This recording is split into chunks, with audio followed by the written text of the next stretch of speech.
Welcome to Mastering Life's Adventures, an educational podcast about tapping into your true self, the soul, the substance of your life, to discover what life's ups and downs are really about, and how to have a greater sense of purpose, peace, joy, and fulfillment. I am Dr. Judith Holder, your host, coach, psychologist, fellow seeker who enjoys diving into the connections between spirituality, psychology, wellness, and your everyday life's adventures. All preparing and polishing you like the facets of a magnificent diamond to be your best self.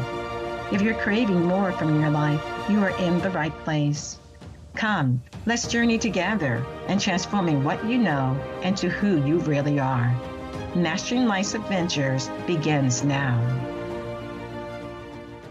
Hi, I'm back to talk about Turbulent Thinking Part 2. The Part 2 is moving from turbulent thinking to transcended Christ-like thinking. One of the thoughts I was having that it may require one of those superpowers to help us sometimes get out of the rut of turbulent thinking. And in Part 1, I was talking about turbulent thinking in different phases, that we could have like the scattered thinking and the ruminative type of thinking and the reactive thinking and even the self-improvement thinking that goes too far when it gets into this inner critic type of thinking about a situation, circumstance, or person or issue that we had to deal with in our worlds. And you can go back to listen to Part 1, and that gives you a little bit more clarity in terms of some of the types of thinking that creates this turbulence in us, this turbulence, this uncomfortability, this feeling that we're not settled in how we're thinking about what's going on around us. And the common element that these types of thinkings have is this kind of agitation that takes place. And it can create this mild to moderate to severe degrees of feeling anxious and upset, agitated about the situation that has taken place around our world. And so what do we do about that? How do we handle it? Do we allow it just to continue to fester and get us more agitated? And have turbulence in our thinking and moving us into grumpiness and moving us into having an attitude or moving us into silence and not talking about what's going on in our worlds? Or is there a better way? Is there a better way to approach the agitated thinking that's happening and not allow it to stay with us or linger with us for long, extended periods of time, because it does disrupt the growth of our soul and the onward movement of our soul because of this kind of dense energy that turbulence creates, this uncomfortable energy that turbulence creates. In my thinking about this, and certainly there's other ways of thinking about moving from turbulence to more of the transcended Christic-like thinking, that our soul is wanting us to move to the higher direction, but transcending this turbulence. And it may involve little steps that we can be able to take in this process. First of all, is just the pure awareness of your reaction that you're having. And it requires your breath, breathing in and breathing out, and just say, what's going on? I really feel this tightness around my heart, or these butterflies in my stomach, or this tightness in my jaw, like I want to say something, but I'm not going to say it, or this frown that's on your face because you're really upset and you're having an internal dialogue that's taking place about what's going on. Breathing is really helpful to reduce some of that tension. But we also need to observe how our thoughts are moving. Are there any themes through the thoughts that we keep on moving it back to, well, John said this about me, and it implies that I'm this. Or Joanne does not respect me, and she will always make a comment as it relates to this, which may or may not be true. But in this observation, what you're looking for in order to move yourself further down the path of transcendent Christic-like thinking to help to resolve the turbulence that is created in your world, in your emotional self, in your thoughts, and in your memory about what has taken place. You're also being aware of what I said before in those patterns or those themes is related to noticing that I get angry when this happens to me, or I get hurt, or I feel fearful, or I feel anxious when these types of situations or people show themselves in my world. Or do you feel invisible because there's a lack of acknowledgement of maybe the contribution that you made, and that starts your turbulent thinking about this always happens to me. This always happens when I'm working with this type of person, or this person has an overpowering personality, so it makes me feel small, or it makes me feel that I'm invisible in some particular way. Or it can be feeling that the situation created a sense of isolation, and it triggers other past isolating situations that you had, not only as an adult, sometimes even as a child that you did have. So it's triggering in you a sense maybe of injustice, of being too vulnerable, or a feeling alienated, or feeling unjustly treated. So these are the things that you want to observe to see if there are patterns that are taking place, even down to the point of saying, this is a pattern that relates to disappointment. I always feel disappointed in this particular situation, or with this particular type of person, or this particular event that occurs at work, or this particular personal experience that you've gone through that may have a theme to it. Then you want to delve into, am I reacting in a way that's going to help me move towards resolution? Because sometimes with turbulent thinking or this agitation that takes place, it moves us down the path of being further isolated, or not acknowledged, or feeling we develop an attitude because it's happened so many times to us. And it's our responsibility, if we're walking a spiritual path, to try to understand what's really taking place and what is at the root of this, and how do I take out the root so that it doesn't grow back again like a dandelion. When I think about transcendent thinking, how do we raise out of the emotional swirling that takes place, the turbulent thinking, emotional turbulence, to transcend, go to the higher ground, go to a higher awareness? It becomes helpful to start to think about, how do I not get stuck in turbulent thinking? How do I move towards a greater inner peace? Some of that requires taking a step back. And that's what I found that I had to do. I had to work in a week. We always have these days or periods of time that create turbulence, or we find that turbulence is coming into our world, and we have to kind of pivot and figure out what's happening and what's going on. And sometimes we don't know all the pieces and we won't know all the answers. But we can take that step back, reflect on the situation, meditate on it, quiet the mind to give space for greater attunement to your higher self. We also can do self-soothing around it, and not being critical of ourselves, but moves us back into turbulent thinking. Oh, I did it wrong, or I could have done it better, or I could have done it differently. And so it's like, no, what's taken place has taken place. So I had this situation that happened to me this week, in which I had a very busy week, and also the particular day that it happened on. And I'm not going to get into the details, but I'm going to kind of give you the higher order of what took place.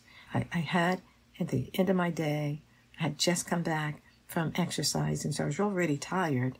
And then I had 2 more meetings after I went to the gym. And so those 2 meetings were back to back to each other. And so it meant I would not be done with everything I needed to get done with until about 9:30, 10 o'clock p.m. But before my first meeting, which was at 6:30, I had a phone call. I had an email. It wasn't a phone call. I had read an email, a work email, in which I was being asked to make a decision about a situation, but it's very sketchy. Didn't give me much information. So I decided to call the person who was asking me to give an answer that night. And I said to her, I don't have much time because I do have that I can be able to help you with. Because this is the other issue I have to be aware of for my own self, and this is what you have to be aware for yourself, is what are those things that trigger my turbulence. So one of mine was, I want to be helpful. And so in my process of wanting to be helpful, I have to balance that with, can I be helpful? Because I may not be able to in the particular situation that I found myself in. So the person proceeded to tell me that they really couldn't give much information because of the circumstances that the situation was coming from, but I needed to give her decision about what to do in this particular work situation that was happening. She got a little bit kind of annoyed at me because I was asking maybe too many questions of her that she felt that she could not answer. But I felt that I didn't have enough information to really make a decision. And then my time ran out with her. And she just said, well, please let me know what your thoughts are, and proceeded to hang up. So I did have in this next meeting, I ended up getting a consult with some colleagues. And it's very helpful to get feedback about their perspective about the situation, realizing they don't have all the details. Like I didn't have all the details either, but probably they had even less details than me. And I'm talking about this because it's talking about this turbulence and how you move towards transcendent thinking with it. We decided that maybe it's best to be able to give two options and then let the person take it from there. I had to leave that meeting in order to respond to the email. And again, it's very sketchy information, not a lot, but felt like it was time pressured. And so having a discussion when we're not sure of what to do and we're experiencing some turbulence in our thinking, why not ask others their thoughts about it? But then, so I gave my response in the email, sent an email back. But then this person, and I guess this thing that would bother me is she didn't thank me for giving my response, but instead she said, well, she asked this other person, what do you think? It's like, didn't even acknowledge, but asked this other person. But then I said, okay, so either I can get further annoyed and agitated and turbulent in my thinking, or I can be quiet. I just can be quiet and reflect and know that there are sometimes experiences we're having. It's not just the experience that is directly coming my way, but it's for all individuals that are involved, for us to pass certain tests, certain initiations in our soul evolution to be able to grow and to advance. In my reflection, I said, this is kind of more than what meets the eye. Yes, this decision needs to be made, but also I need to look at my reactions to this particular type of situation and look at why is it so important for me to always, quote unquote, help? When maybe I needed to have said in this situation, I don't have enough information. It's very hard for me to make a decision. And I'm going to have to leave it with you who has more information and has more details than I have that you're not able to convey to me. Sometimes we have to know when we need to do that. And that was one of the components that came out of my reflection that I needed to have done and with this, or at least write it as a part of my response back to the person, that I didn't have enough information, that I didn't know these details, but based on what I am aware of, this may be a way in which to move in the right direction in the situation that this person and group found themselves in. Then part of the other aspect that I noticed that was a trigger for me in this situation, this is what I'm saying, with turbulence, there usually are triggers. And so we want to know and start reflecting on what our triggers are. And one of the triggers that came out was I later learned that the person talked to two other individuals, had a meeting with those two individuals, came up with a solution of what they wanted to do, but I don't think they would have told me if I had not followed back up with the situation to find out what the status was and the update was. So that bothered me because I felt that I was in good faith trying to be responsive to helping in this situation, but it didn't feel like they were doing the same and giving me the update, because I'm not sure if I would have gotten an update if I didn't ask for it. But then I had to think about, my goal is always to be able to transcend myself, to be better and better, and not be attached so much to the outcome, but instead be attached to my inner higher self, my own God source, my I am presence, the Atman, the soul's evolution towards the Christic way of doing things. I had to take a step back and say, do I need to have that information? No, probably not really. It'd been nice to know, if I didn't have to go in search of, it would have been nice to have it come back to me. But did I really need it? No, I didn't. I gave my response and I needed to let go. But because of this human condition that we live in, it ends up, my ego felt bruised. And because I felt like you were not being straightforward as I was trying to be straightforward, with them and giving my response back to them. But then I also thought about the goal when we're moving from turbulent thinking into transcendent and Christic thinking is to know that there's a higher way, there is a higher purpose, there is a gift that is given in situations that we found ourselves in. And it could be either a gift or an opportunity for shifting or changing something. And so one of the things that I noticed for myself, and this is what I want you to think about for yourselves in situations in which you have turbulent thinking, is I needed to switch this sense of wanting to be always helpful and move it into help where I can help, let go of what I need to let go of, that the situation will work itself out, and have the faith that things will work in the best way. So, and they have free will. So the free will is they can do whatever they want. They can ask me. They don't have to follow my instructions or my guidance or my thoughts about it. And they have the freedom to do what they really want to do.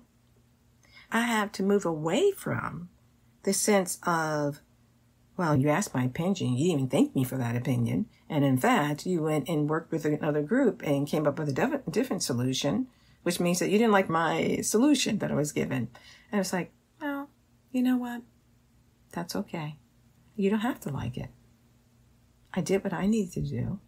They did what they needed to do. And how do we not take offense? So that was my point of learning. Not to take offense. It's like, good. You found something that was doable and more workable for you. Perfect. That's the grace that we have to move into, because ultimately the goal in souls that are walking a spiritual path is to maintain a point of harmony, balance, peace, calmness. We have to ask, and this is the other piece I ended up doing for myself, was asking, what is the higher way here? What would Jesus do here? And for when I'm feeling that turbulence inside me, I had to ask, Jesus, come, help me. Peace, be still. In the name of Jesus the Christ, peace, be still. Peace is what we're saying to our inner self for greater alignment, greater attunement, so we can be in listening grace to what our higher self is guiding us, interacting us, being more intuitive. Where there is a lot of turbulence or this quality of static that goes on with that turbulence, we can't hear our inner self. We can't hear what our inner self is trying to direct us to be able to do to try to help us. So that's where that breathing comes in. That's where you're using the superpower of your Christic nature or Buddhic nature or the higher presence that you have in your life and asking for guidance, asking for direction of how to deal with this situation. And that goes a long way when we're dealing with these situations or on the mundane level, but they're creating some agitation in us. And it's our responsibility to be the gatekeeper and allow certain emotions and reactions to not pass, or occupy only a small component of our mind and our thoughts. Sure, we're human, so it may take time and process, but we're trying to do it in a way that allows God's Spirit of the Christ to help us to think things through, to help our soul to evolve and continue to grow and advance. As we transcend our thinking, we're asking to be guided in how you need to think, what you need to look at, what you need to understand about this situation, how you need to be in this situation. And you're not acting too quickly. You're not acting too quickly on impulse and wants. What I want may not be what is in the best interest of the situation and what God wants, the higher good, the Christic way of going. And so the Christic thinking is from a point of harmony and balance and kindness that we have to give to ourselves, as well as the situation or the person or the circumstance that we find ourselves in. Because when we're walking that higher path, and asking for that guidance, we're actually using our heart and our mind to be calm. We're using our heart and our mind to know that there is a higher way, a higher path for us to be able to move in, for us to be able to see something that we may not be seeing clearly, or to be still. And that stillness allows us to be able to say, I can let go. I can be non-attached to the outcome. I gave my piece of information, but now I had to let go, take my fingers off the driving, and they're driving that car, and let it go. So one of the issues, that just came to my mind actually, is we sometimes have to let go of control. This is not about our control. It's more about how we put God in the seat of control. And so He, and through His directions and guidance with us, through the Christic thinking of peace be still, through the Christic thinking of what would Jesus do in this situation, and the Christic thinking of maintaining harmony and peace, how do I need to proceed? What do I need to do? This helps the soul by seeking the guidance from the Christ or the Buddhic nature.